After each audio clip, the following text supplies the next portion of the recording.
Yeah, I think I want to circle back the negotiation again. Um, I want to emphasize negotiation. It's not only like what the stipend could be like. I think every grad student could ask more from their PI. Sponsor me to this conference. This is a good workshop I want to do, and this is a career event I want to attend. And can you sponsor me? Can you cover that for me? Um, and there's everything there's a lot of things online talk about negotiation in everything. So I do want to share that when I purchased my second car, I watched a bunch of videos on YouTube how to talk to the dealership and just um, trying to negotiate the best option for myself.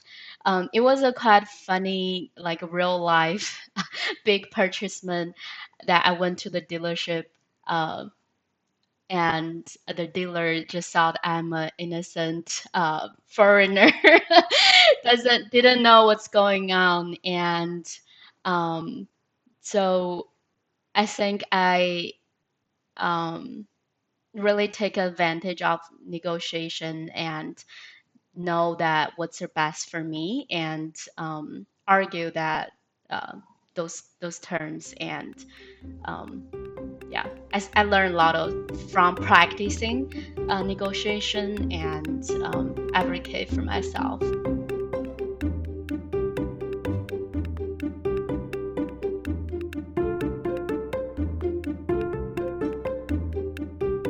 Welcome to the Personal Finance for PhDs podcast, a higher education in personal finance.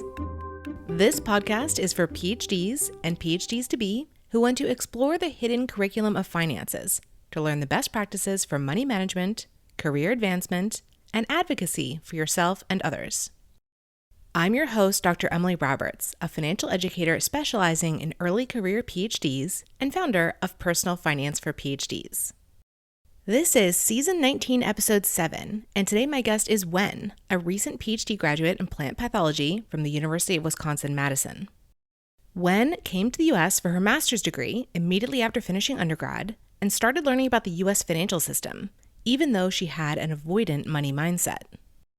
After overdrafting her checking account, she realized she needed to take control of her finances, start thinking long-term, and work toward financial goals, such as investing inside a Roth IRA. Alongside peers, Wen negotiated the research assistantship stipends in her department, and they were ultimately given a 13% raise. She has subsequently applied these negotiation skills in other arenas. Finally, Wen explains how she pursued a career in tech transfer, starting with professional development and an internship during grad school. I have a quick update for you on the tax return preparation workshops that I'm offering next spring. I'm super excited for my planned live in-person workshops in California and Colorado, and also my live virtual workshops for universities in Minnesota, Missouri, and New York. I'm sure there'll be many more universities offering my asynchronous workshops as well. If you want to learn if your university is already on my list for a live or asynchronous workshop, or want to help me get one offered at your university, please email me. You can reach me at emily@pfforphds.com. You can find the show notes for this episode at pfforphds.com/S19E7. Without further ado, here's my interview with Wen.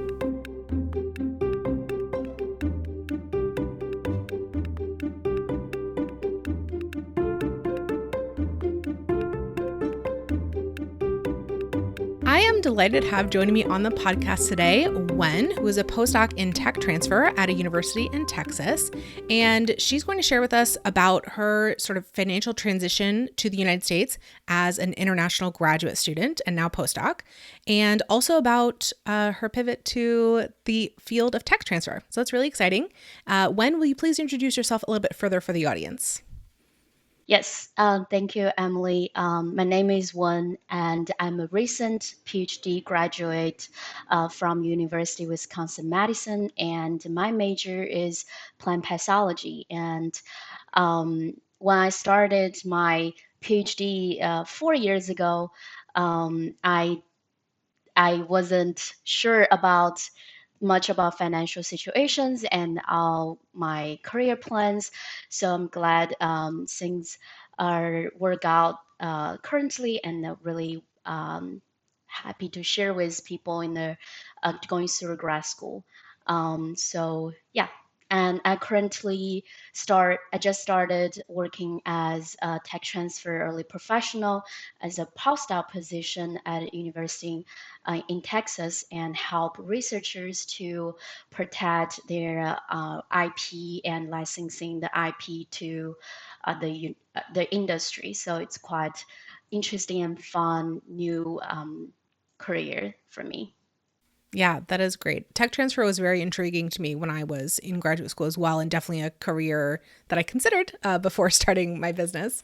I want to actually take a step back, and would you please tell us a little bit about how you grew up and your young adulthood, at least in terms of your finances, up until the point that you came to the US, so we can understand a little bit of your background and your mindset? Yeah, so I came to United States in 2018 when I finished my college back in China, Beijing. So before that, before I was 22, I spent my whole life in China. So I would see that the bigger picture of how I grew up is China was a developing country, and we have fast economic and financial growing throughout that 2 decades I lived there. And how that affect my early adult year is we not only me but my parents, they went through a insufficient lifestyle to kind of going to be self-sufficient and to industrialize and to eventually abundant lifestyle. And I think that affect me in a way that, okay, situations always change, and I don't feel like I need to plan for financial situation when I grow up, especially rely on my parents. And that's quite Asian family culture, that parents help children to uh, uh, fund that college and find job, and kind of help them to establish the family, new family in the future too. So I don't have many financial literacy when I came into the U.S. And another personal background about my family is my parents, they own a family business, so they always talk money in our private family life, and they would argue, and things get stressful. And when I went to sleep a lot of times, and I think that just make me doesn't feel positive to talk about money or thinking about what can money do. Yeah, so I don't consider much about learning financial stuff, even in college, when I make decisions on what to study. So I just follow my interest in biology, went to plant pathology, and decide to pursue higher education. Um, because I wasn't thinking about making money. It was kind of a hard topic for me to discuss or openly to look into what do I need to do. Yeah, until I came to United States and explored things on my own here. Yeah, that's really fascinating. And I'm sorry if this is like overly like reductionistic, but it sounds like you developed a bit of an avoidant mindset around money because both of being provided for by your parents and in an increasing lifestyle over time, right? Things are getting better and better lifestyle wise.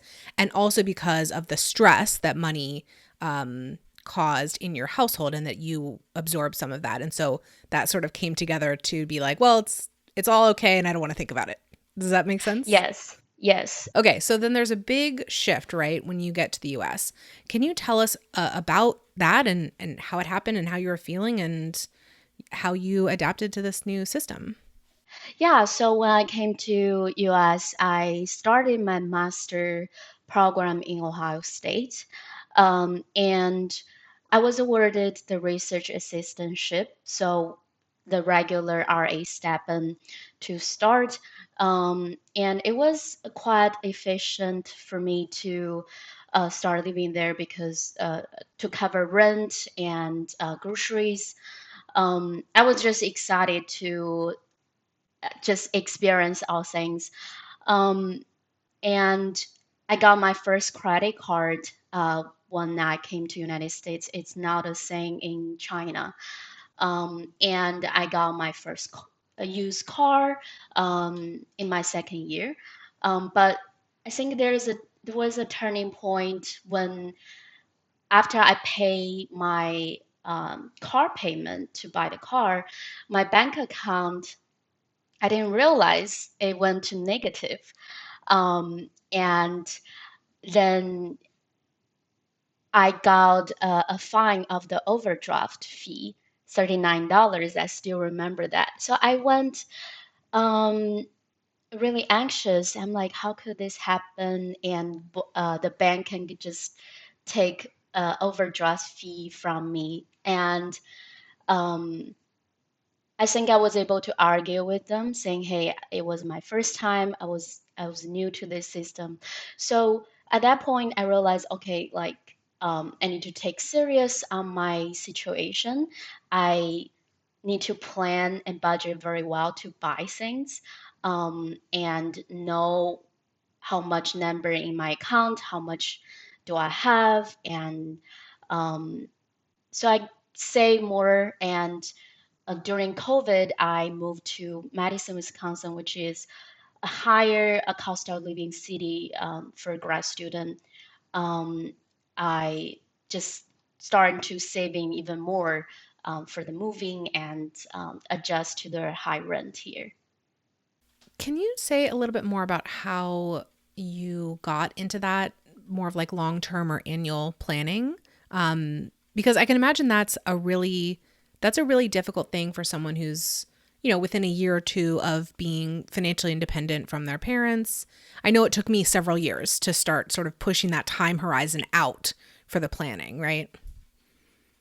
Like, did you use any like tools or I don't know, anything that would help someone else who's going through that transition? So at beginning, I do have in my first year in Madison, I want to focus on getting to know my own financial habits, tracking my spending. And I just downloaded very simple Excel sheet from the website to track down my spending. And I realized I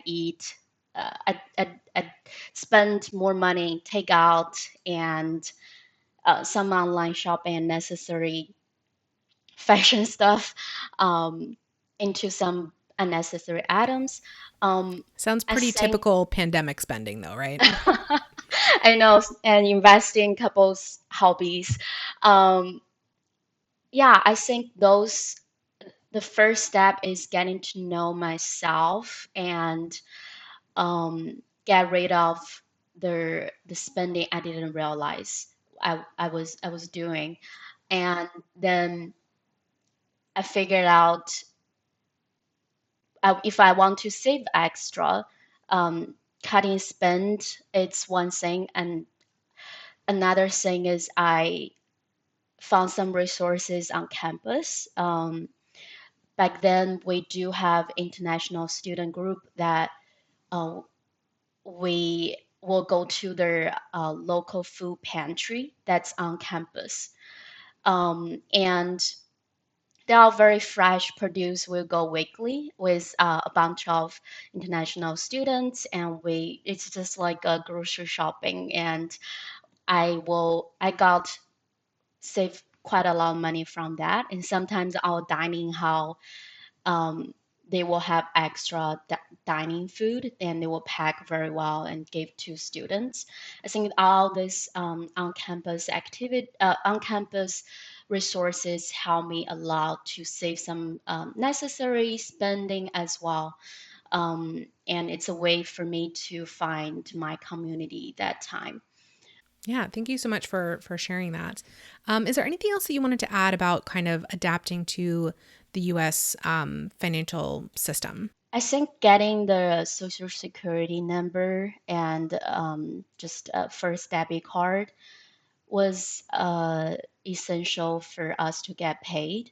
And establish that is very important, especially um, I need the social security number to apply the credit card later, and be aware that having credit card is essential for future like the credit scores, which I wasn't educated in that perspective back in China.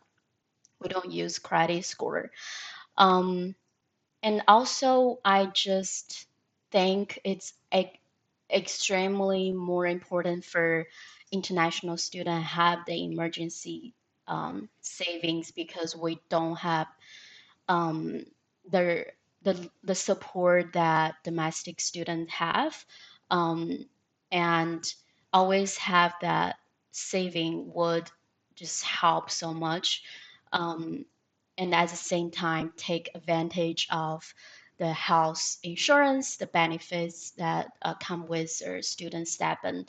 I always use my dental and vision and um, insurance coverage every year. So those are not counted by numbers, but they are financial. They could be financial spendings in the future. Yeah.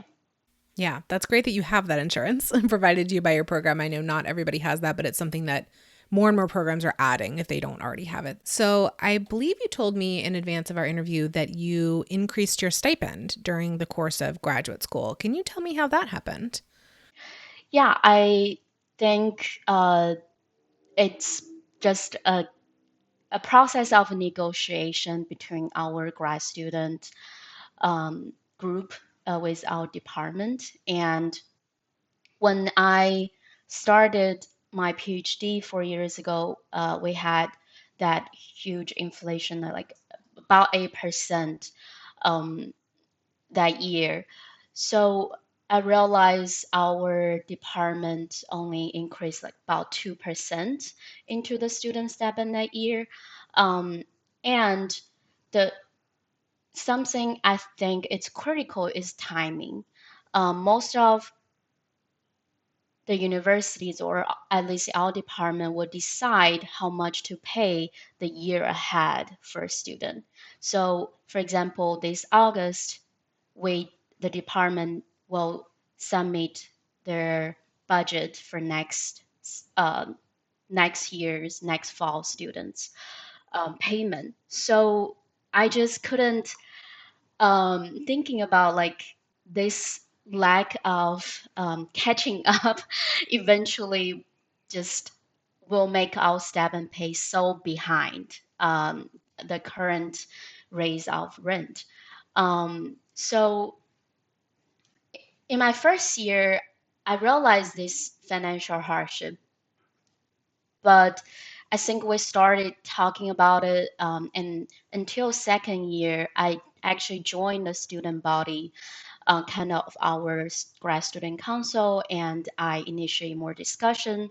We talk to other departments, grad students as well.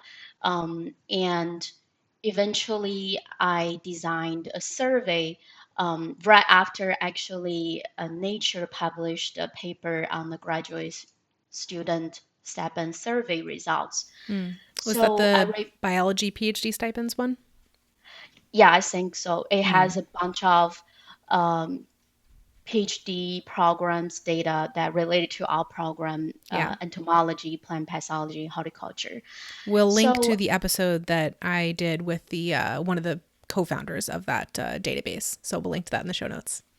Yeah, that's awesome. Yeah, I think getting the information about what's going on with other universities really help us to push this forward. So I made a survey about what's the current inflation rate and cost of living in Madison specifically, and stipend numbers we quote from their PhD stipend.com, a bunch of data, and make I will make a very informed um, survey plus it uh, plus like collection of the students' data points, and we made a report.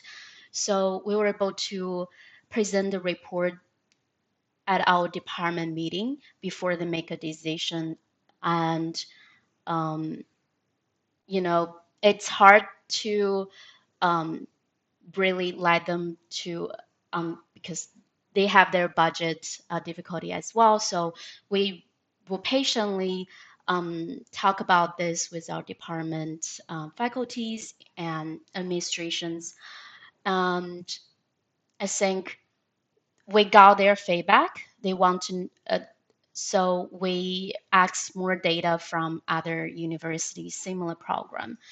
Um, you can see like a competitor of our program's admission.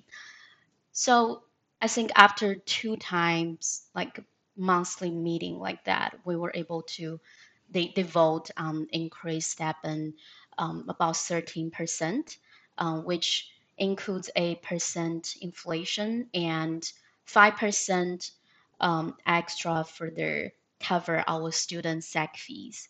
It's it's like the activity fee we pay for the university. So our department help us on that. Um, yeah, so we got a pretty good raise on that. And the good thing is, um, it did make our students happier and have stronger admission data to attract prospective students, applicants. Also, our nearby like close program, the student body were able to kind of refer to what we did, and start some conversation with their department. So yeah, I think it was something that really amplify what I think that time was important, just voice out what we need as grad student, and extra uh, hardship for international student that time. Yes, I love that example so much, and I'm so glad to hear this story as well as we've heard a couple other similar ones on the podcast about Hmm. departmental level negotiation. Emily here for a brief interlude. I'm hard at work behind the scenes updating my suite of tax return preparation workshops for tax year 2024. These educational workshops explain how to identify, calculate, and report your higher education related income and expenses on your federal tax return. For the 2024 tax season, starting in January 2025, I'm offering live and pre-recorded workshops for U.S. citizen and resident graduate students and postdocs and non-resident graduate students and postdocs. Would you please reach out to your graduate school, graduate student government, postdoc office, international house, fellowship coordinator, etc., to request that they host one or more of these workshops for you and your peers? I'd love to receive a warm introduction to a potential sponsor this fall so we can hit the ground running in January serving those early bird filers. You can find more information about hosting these workshops at pfforphds.com/tax-workshops. Please pass that page on to the potential sponsor. Now back to our interview.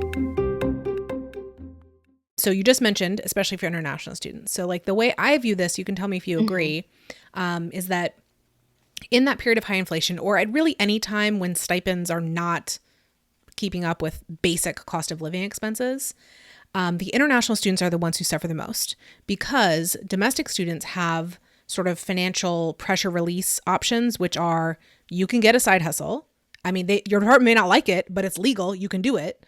And or you can take out student loans. And these are just not available, at least to the, you know, 90% are not available to international students. Hmm. And so it's so much more important for the international student community together with domestic students to do the type of negotiation that you just outlined, which is let's just Hmm. raise the stipends. Can we just get these stipends up to a decent level? Do you agree, or like what are your further thoughts on that? Yeah, I totally agree on that as well. Where as international students, we are restricted to apply for certain funding and look for a second shift and make extra money. Um, but I will say that getting to know the resources out there is still skill to develop, even though they are limited. For example, that's something related to my stories about professional development and career planning as well. There are, you know, all kinds of events provide free lunch, pizza, free dinner. So I try to take advantage of that. And it's also a form of connecting to other students, getting to know what's going on. Yeah, I think be resourceful even we are restricted is um, I think one day it just extra skills we develop make out of the situation. Um, yeah, so I was involved in a professional development student organization called WaySouth on campus. So this is an organization help grad students, postdocs to practice um, commercialization of technology. So it's really something I really want to develop. And in this organization, they hosted event to work on project, and they gave micro grant, which is a grant I will buy LinkedIn subscription and take professional headshot and only use for professional development events. So yeah, that covered a lot of my um, say unnecessary spending um, that I wouldn't have the capacity spend out on my personal account, but it's important for me in the future. Um, so I think take advantage of the resources like that will be very helpful. Yes, thank you so much for adding those examples. For sure, I totally agree. Okay, so your stipend is increasing. It's at least catching up to the damage done by inflation. Can you tell us about some of the financial goals that you pursued during graduate school or since graduate school? Yeah, I wouldn't say I have a specific number to target, but I know that I want to save as much as I can and start investing. So it's more like exploration of what's going on in the market and uh, where the places and learn about all the ETF and the fire movement and read books about investing. So set up um, investing with the step and I can save. Um, I I try to because my pay is biweekly, so I set up other automatic transfer to my saving and brokerage account biweekly. Um, just couple just not couple hundred. I think like it's probably 10% on my paycheck each time it comes through. And I have an individual investment account and a Roth IRA investment account. Um, and yeah, and mostly just look into their VOO, SPF, um, their ETFs. Um, Trying to not, yeah, I don't do like day trading out that. Just put money in there in there. Sounds perfect to me. That's the type of investing that I teach and that I subscribe to. What brokerage firm or firms do you mind me asking? Did you open your Roth IRA with, or your taxable brokerage account? So yeah, first I think, firstly I use Robinhood for my individual investment account because I think it was a fun app for me to get started and to get motivated, and I really enjoy simplify their investing using that app. So later I got to know more about the long-term investing. I opened out the Fidelity, um, Roth IRA, and the individual account. So I transfer my uh, the investment from Robinhood to Fidelity. Um, and one thing I think about learning all this is just finding the community of people comfortable in sharing that and learning that. I listened to your podcast uh, really at beginning of my PhD to realize, okay, I need to pay attention to my PhD step. And I think someone shared at a grad school workshop thing.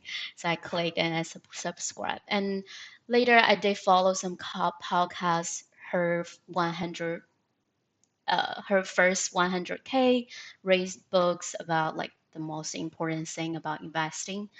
Um, and I think I started action just got to know people have a similar background like me. There is a website called Women Overseas, built by Chinese women study abroad, work abroad, and that's really the community I learned a lot of these things from. They will share from life to work, career, and investment, and I yeah, I think I learned a lot from them, from their experience. A lot of the members in that open formula firm room, they started working for years, so it was really good experience to set up myself to that path too. I love it. I love that, my podcast became a springboard for you to investigate, the subject further, and that you found a community that was like exactly what you needed. And oh, that just makes me so happy. I'm so pleased.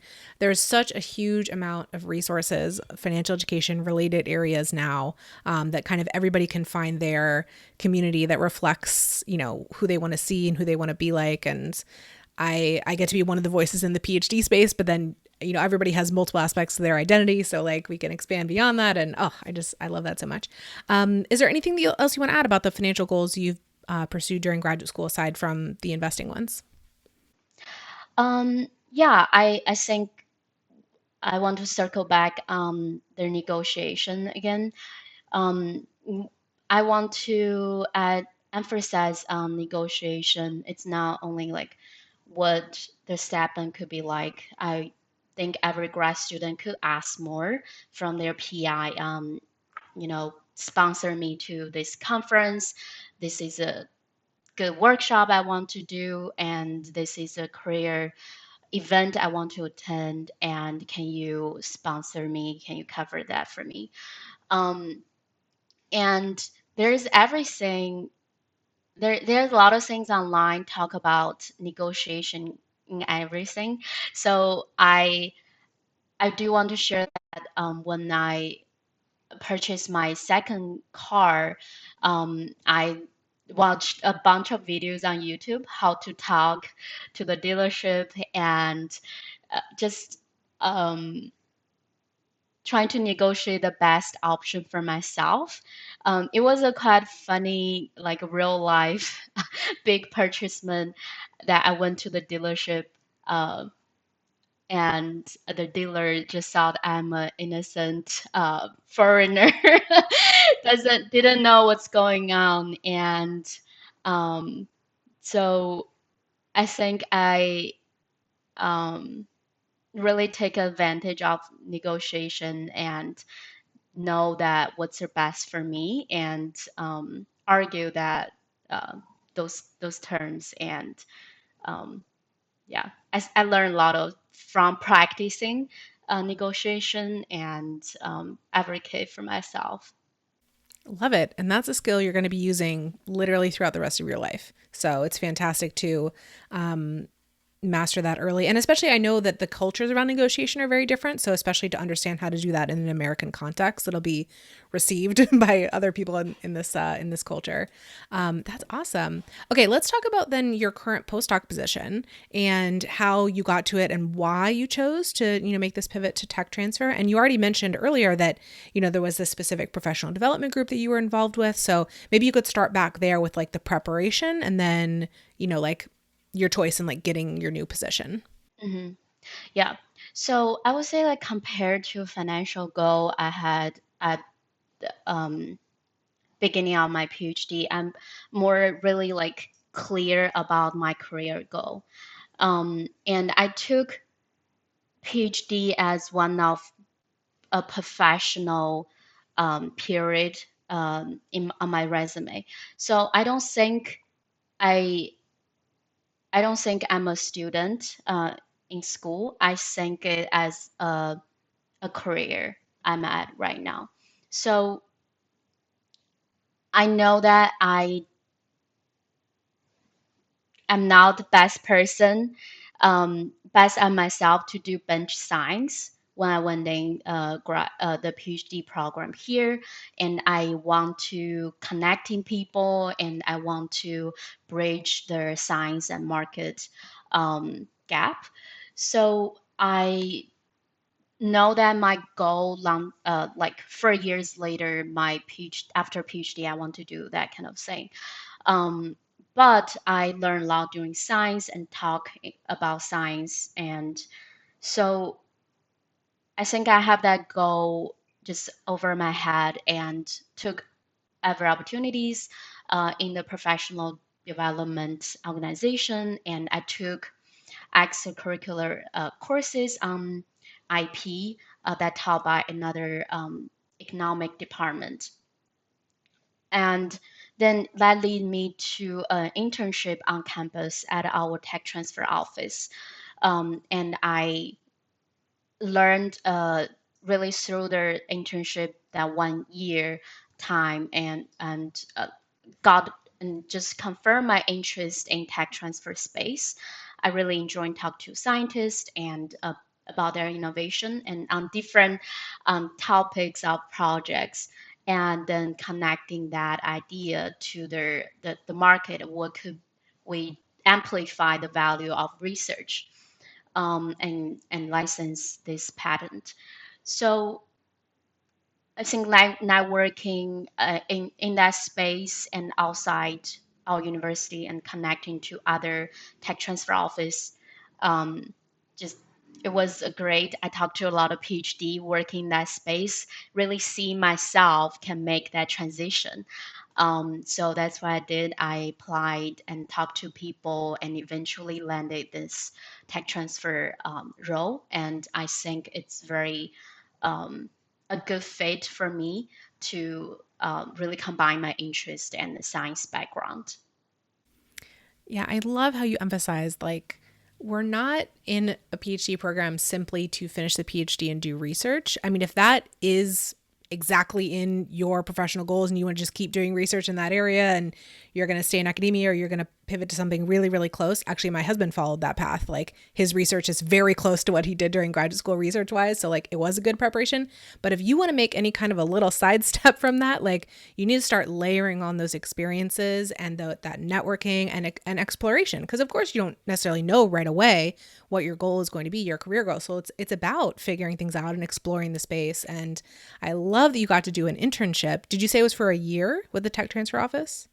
And so is that like a part-time thing that you were doing alongside your normal PhD type work? Hmm. Yes, and it's on campus. It's very flexible in terms of hours with my PhD advisor's requirements. So it was something you had to, again, negotiate with your advisor, right? To take a little bit of Yeah. time to do that. Yeah, awesome. Definitely. Using that skill again. This is so great. Is there anything else you want to tell us about that career step? Um, about transitioning to a new role or job hunting overall, I think it's quite a self-discovery time for us as PhDs as we're going to this tunnel of focusing things on our field, and then suddenly we have to, I think, set up us to be very open-minded about the careers we're going to explore. And I think it's sometime we got break ourselves a little bit. Um, and it's okay if we don't talk in our research terms, and it's okay to just talk very I don't know, simple words. We don't use scientific words, um, and I think the PhD is a journey, and that doesn't represent us going to move forward, like connecting with others. This is so great. Well, Wen, thank you so much for volunteering to come on the podcast to do this interview. And we've gotten so many great stories out of this. I'm really glad that the listeners got to hear about your journey. Would you please tell us what is your best financial advice for another early career PhD? And that could be something that we've touched on in the interview already, or it could be something completely new. Hmm. Yeah, I think just to be able find yourself being financially independent, in charge of your finance, um, is extremely empowering. And I have situations about myself going through co-living with someone, and then we broke up and moved out. I think all those um, life-changing decisions need ourselves have their confidence in our financials, and now feel obligated to um, make decisions around others, especially I think as international students. I think the last advice is we prepare to save money for the applying for uh, work visas, EAD card, and if you want to get it on time, use a premium service, which adds $2,000 to the application. So don't be shocked how expensive those things can take, and make um, make informed decisions on that. Yeah. I'm sure you've heard this since you've been consuming like other financial material, but I just love Hmm. the sort of mantra or phrase, money gives you options. So you're just able Definitely. to, so fully realize, your potential and get yourself out of situations you don't want to be in, and, Hmm. pay for that premium service when you need it, whatever needs to happen, if you have the savings built up already. And sometimes we don't know when we start saving what exactly we're going to be using that money for, but it's just there as like a backstop, an insurance policy, just to give you options in the future. So I'm really glad that you emphasize that, especially for international students, because I Hmm. totally agree that you need a bigger pool of money to draw from for it, because a lot of expenses that international students experience are pretty large, irregular expenses, as I often talk Hmm. about on the podcast, like traveling home, like visa stuff and all that. So thank you again so much for volunteering to come on. This has really been a pleasure to talk with you. Thank you so much, Emily. Thank you for doing this, and I um, really benefit from this podcast, and I know it will continue to serve a lot of PhD students.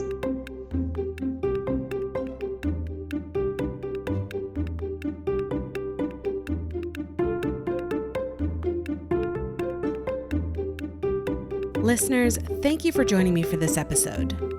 I have a gift for you. You know that final question I ask of all my guests regarding their best financial advice?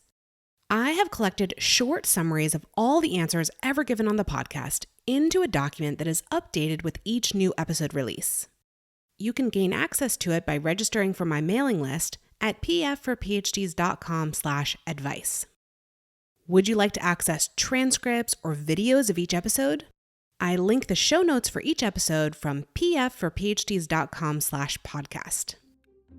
See you in the next episode, and remember, you don't have to have a PhD to succeed with personal finance, but it helps. Nothing you hear on this podcast should be taken as financial, tax, or legal advice for any individual.